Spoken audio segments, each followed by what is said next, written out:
रात को गोपी बन जाते हैं, दिन में पेड़ रहते हैं। आज भी भगवान आते हैं, राधा रानी का श्रृंगार करते हैं, वन में रास करते हैं।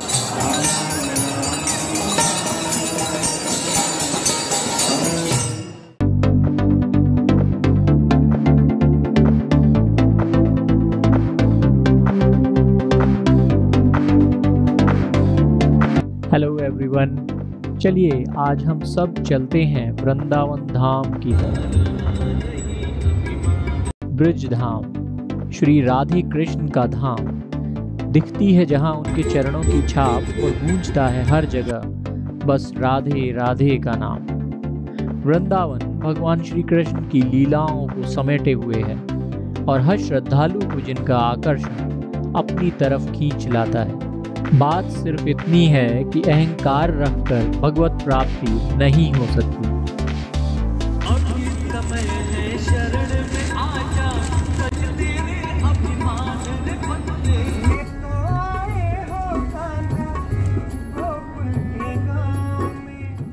वृंदावन धाम दिल्ली से 125 किलोमीटर और मथुरा शहर से 15 किलोमीटर दूर स्थित है। मथुरा और वृंदावन का समृद्ध इतिहास, जीवंत संस्कृति और आध्यात्मिक महत्व हर किसी को अपनी ओर आकर्षित करता है। यहाँ आप श्री कृष्ण जन्मभूमि, द्वारकाधीश टेम्पल, प्रेम मंदिर, बांके बिहारी मंदिर, निधिवन, गिरिराज जी टेम्पल, श्री राधा केली कुंज आश्रम, इस्कॉन टेम्पल के साथ साथ कई और घाटों, प्राचीन मंदिरों के दर्शन भी कर सकते हैं। यमुना नदी वृंदावन की धार्मिक भूमि से होकर बहती है। जय श्री राधे के नाम से आइए श्री वृंदावन धाम में प्रवेश करते हैं। गाड़ी पार्क करने के बाद हम सब पैदल ही बांके बिहारी जी के दर्शन के लिए चल पड़े।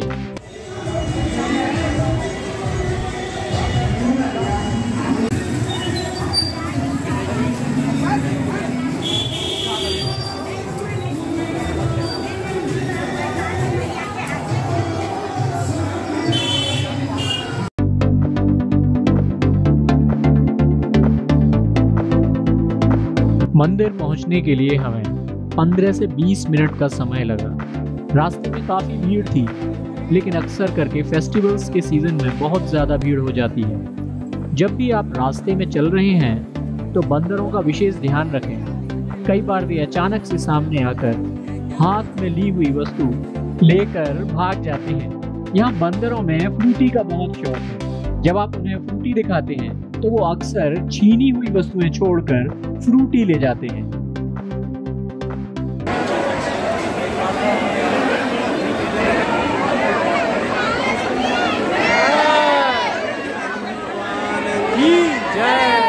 बांके बिहारी जी मंदिर में श्री कृष्ण की मूर्ति के सामने का पर्दा हर कुछ मिनटों में खोला और बंद किया जाता है, जिससे कि श्रद्धालु बांके बिहारी जी को अधिक देर तक देख न सके, क्योंकि ऐसा विश्वास है कि भगवान साधक के प्रेम से खुश होकर उनके साथ ही जाने लगते हैं। स्वाभाविक है कि श्रद्धालु जब भी बांके बिहारी जी के दर्शन करते हैं तो अद्भुत आनंद और शांति का अनुभव होता है। बिहारी जी के दर्शन के बाद हम थोड़ी देर रुके और फिर आगे चल पड़े।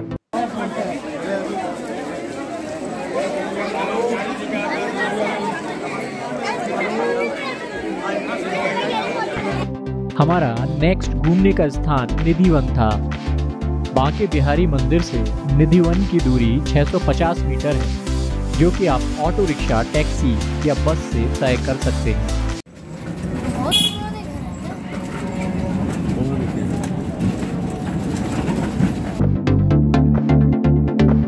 निधिवन स्वामी श्री हरिदास जी का साधना स्थान रहा है। उन्होंने जीवन भर यहीं निवास किया।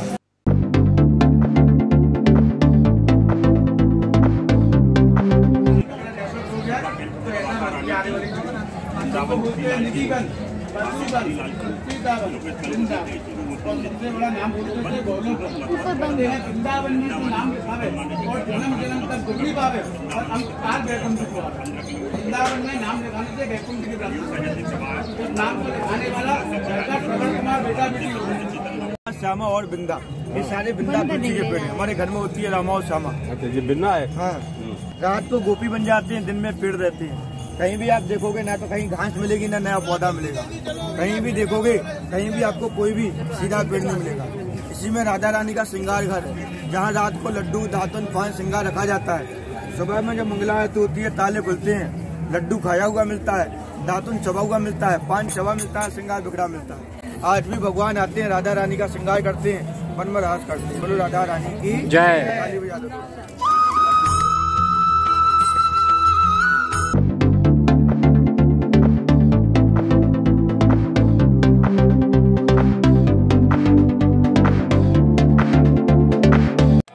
साढ़े 12 साल भजन किया हरदास जी ने बैठ के यहाँ पर। भजन के द्वारा दो मूर्तियों को जमीन से निकाला, कुंज बिहारी और बांके बिहारी।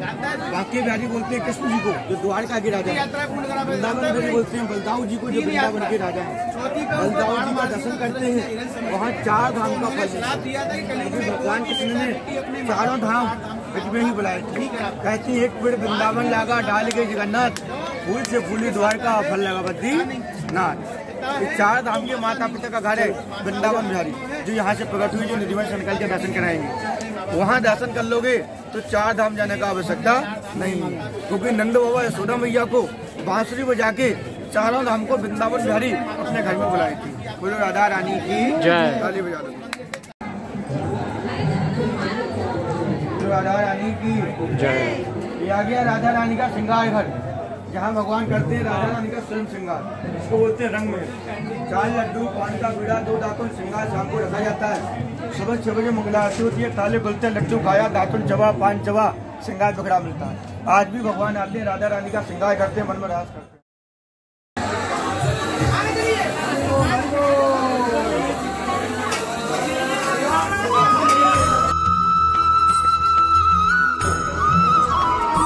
चले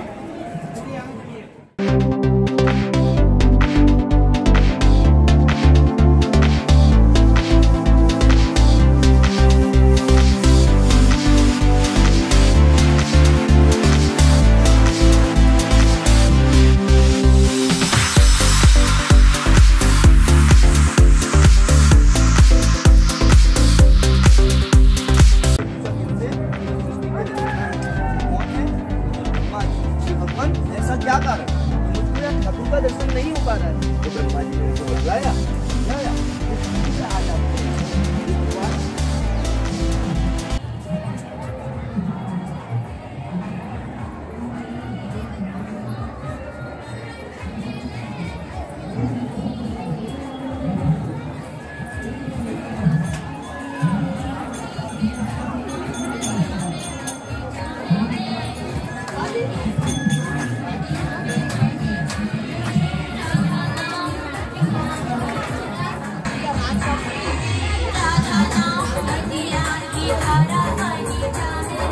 राधा रानी है जो बांसुरी चुरा के लाई कान्हा जी की, बांसुरी राधा रानी बजा रही है चोरी करके।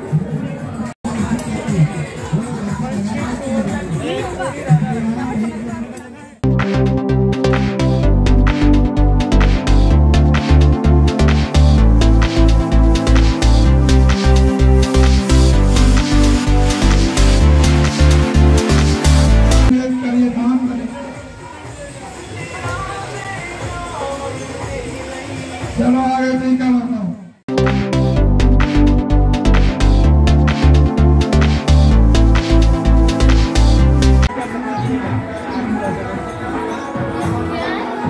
समाधि है स्वामी श्री हरिदास जी की।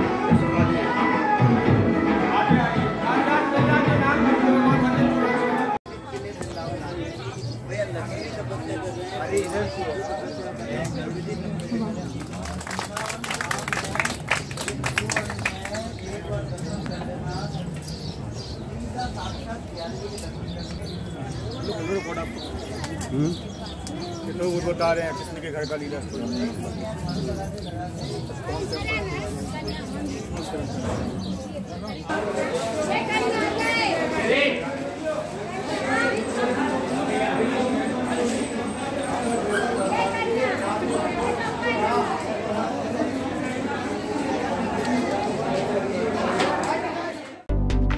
निधिवन से वापस आने के बाद हमने वृंदावन की कुंज गलियों से होते हुए कई भवनों और प्राचीन मंदिरों के दर्शन किए। धीरे धीरे चलोगे, आप सीधा चलिए, कहीं नहीं मुड़ना, आपको सीधा जाना है, वहीं से फिर रिक्शा मिल जाएगा आपको। जन्म जन्म को भगवान के चरणों की रज पड़ती है तो नाम उसे चलेंगे वृंदावन धाम तो करेंगे माता पिता परिवार का नाम। सामने में आश्रम है जिसको बोलते हैं मीराबाई आश्रम। कहते हैं वृंदावन में डोलो और राधे राधे बोलो। ये सारे पत्थर लगे हुए हर भाषा में, और हर देश के हिंदी भाषा है, ये बंगाली है, गुजराती।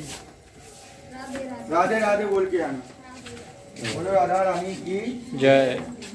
अपना सीधा पे रख के आना, सीधा पे रखना, चप्पल जूते खोलना, थोड़ा यहाँ तक आ गई तो राधे राधे बोल के आ जाओ। और देखो कहाँ का पूरी यात्रा का फल कहाँ मिलता है? 84 कोसी। 84 3 धाम यात्रा, 4 धाम का फल यही मिलता है।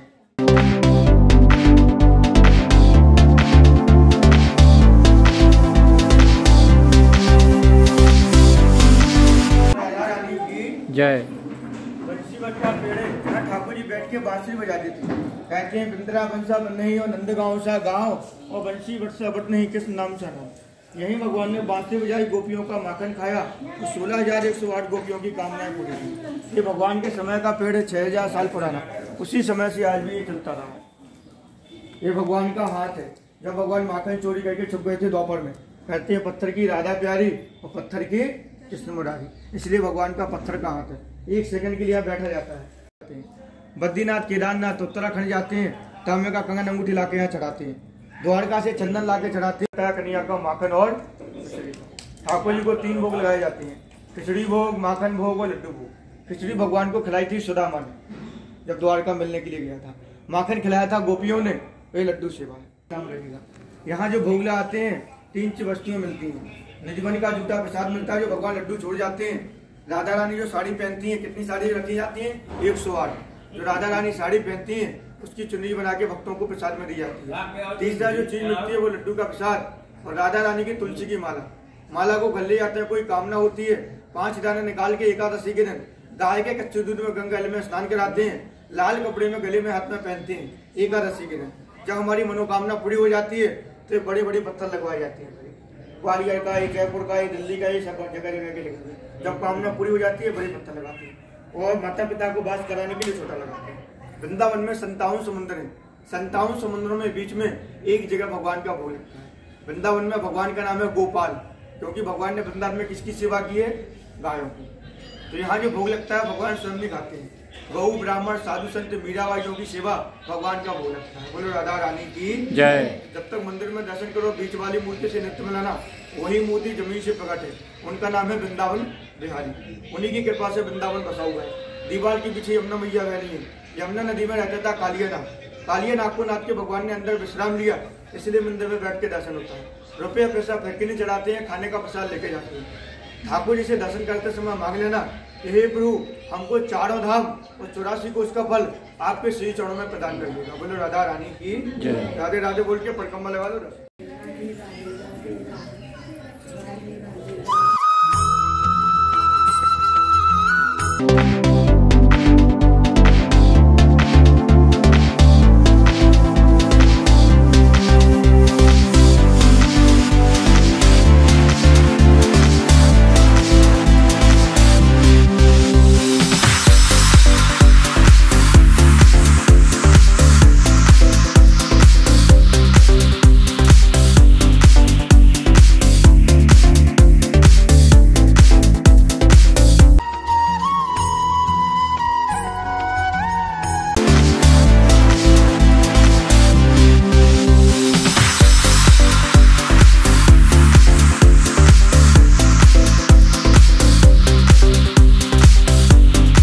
फिर हमने काली देह टेम्पल के साथ साथ सिद्ध प्राचीन संतोषी माता और श्री यमुना टेम्पल के भी दर्शन किए। पास में ही यमुना जी का तीर घाट है। क्षीर घाट आज भी कदम के पेड़ को लेकर मशहूर है, जिसके नीचे बैठकर श्री कृष्ण बांसुरी बजाया करते थे।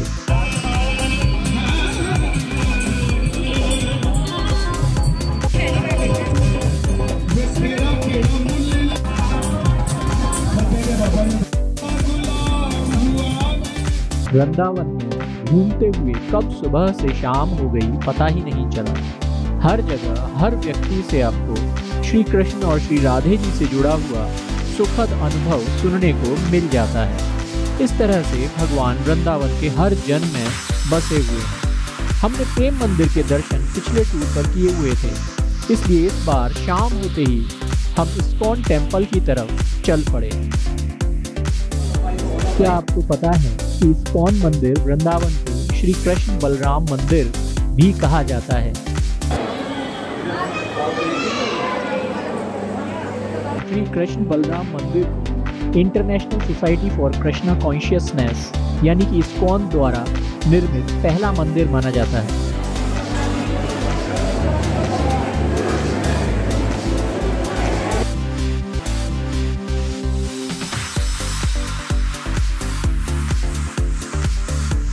नाइनटीन 1975 में निर्मित इस मंदिर की नींव इस्कॉन के संस्थापक स्वामी प्रभुपाद ने स्वयं रखी थी।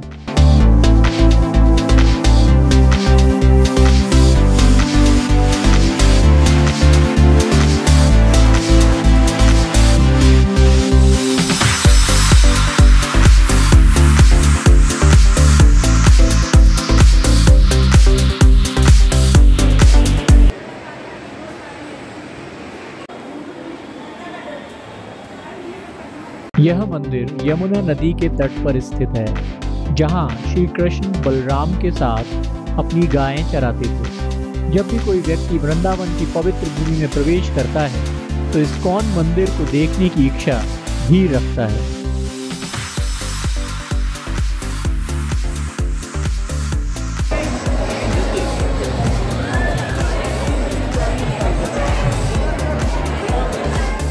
वृंदावन इस्कॉन मंदिर अपनी सुंदर संरचना के लिए भी प्रसिद्ध है। इसे सफ़ेद संगमरमर से बनाया गया है और रंगीन पत्थरों के टुकड़ों से सजाया गया है। यहाँ होकर आप हरे रामा हरे कृष्णा भजन को सुनकर खो जाते हैं और एक अलग ही दुनिया में पहुँच जाते हैं।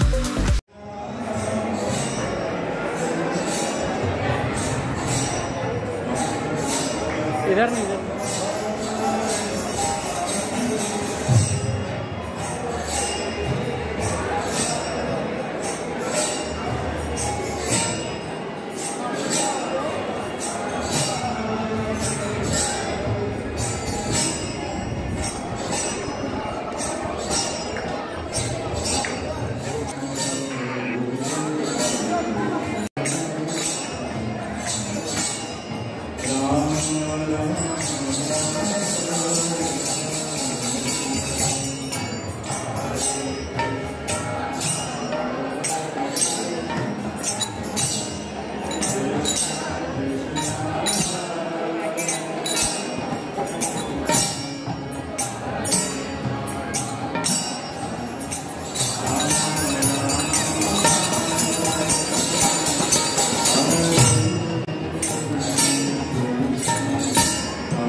इस्कॉन का महत्वपूर्ण सिद्धांत है सादा जीवन और उच्च विचार। जब भी हम वृंदावन से लौट रहे होते हैं तो मन में विचार आता है कि वापस कब आना होगा। यहाँ मंदिरों में भगवान के दर्शन मात्र से ही सारी थकान उतर जाती है।